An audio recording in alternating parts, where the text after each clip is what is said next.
जी students, अस्सलाम वालेकुम।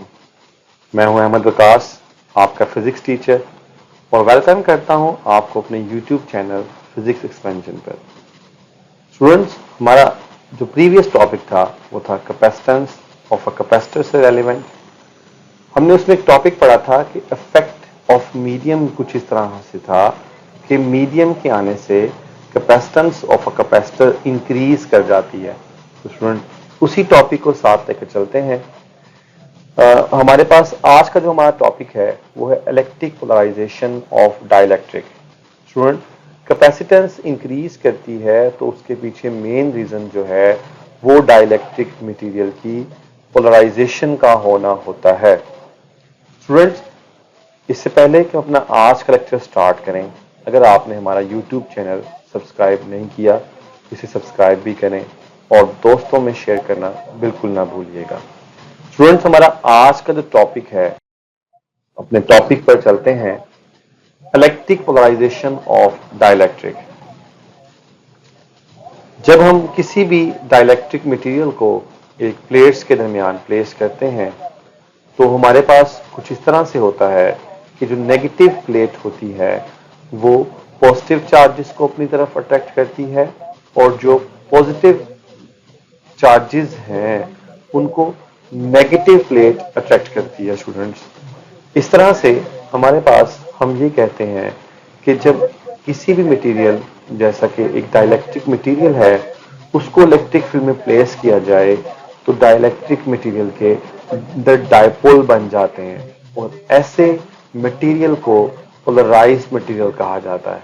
और इस फिनोमिना जिसमें एक मटेरियल को पोलराइज्ड किया जाए, मतलब उसमें डाइपोल बनाए जाएं, उसको हम इलेक्ट्रिक पोलराइजेशन का नाम देते हैं। स्टूडेंट, इसी से नेक्स्ट आप इस डायग्राम से देख सकते हैं कि जो पॉजिटिवली चार्ज प्लेट है वो अट्रैक्ट करती है उस मॉलिक्यूलर डाइपोल की नेगेटिव एंड को, और नेगेटिवली चार्ज प्लेट अट्रैक्ट करती है positive end of molecular dipole को।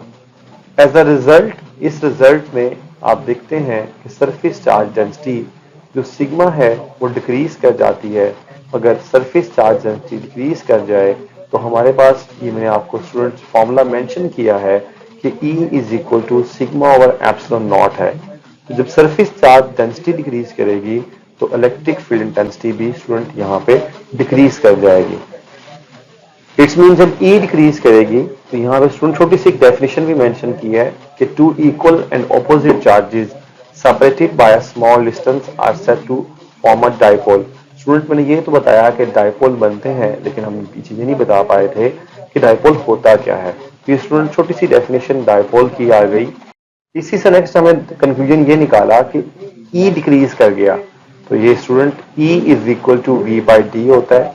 जब E डिक्रीज करेगा तो ऑब्वियसली बात है इस फॉर्मूले से पोटेंशियल भी डिक्रीज करेगा। पोटेंशियल के डिक्रीज करने से अगर मैं कैपेसिटेंस का फॉर्मूला राइट करूं तो C is equal to Q over V है। तो पोटेंशियल के डिक्रीज करने से कैपेसिटेंस ऑफ अ कैपेसिटर जो है वो इंक्रीज कर गई।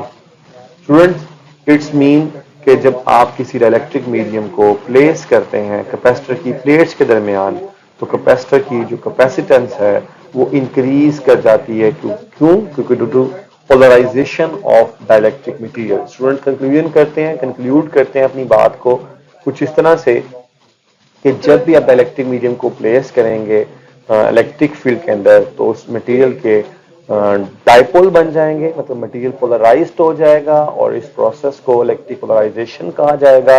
इट्स मीन कैपेसिटेंस इंक्रीज कर जाती है due to electric polarization of dielectric की वजह से।